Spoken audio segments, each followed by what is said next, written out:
A surprise raid at the Kuzmampuru Correctional Facility in Pretoria revealed a Paribet mobile phone cell of the high-profile inmate. Despite being in a maximum security environment, Mthala was found with the device. The incident raised serious questions about how such an item could enter the secure facility.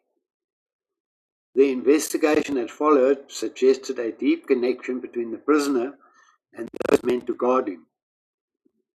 Department of Correctional Services spokesman confirmed that an internal probe was launched. It was later revealed that a senior prison official at the facility was allegedly close ally of Mthala. The two men had reportedly grown up together in the township of Mamelodi, and this childhood bond had allegedly turned into a corrupt partnership within the prison walls.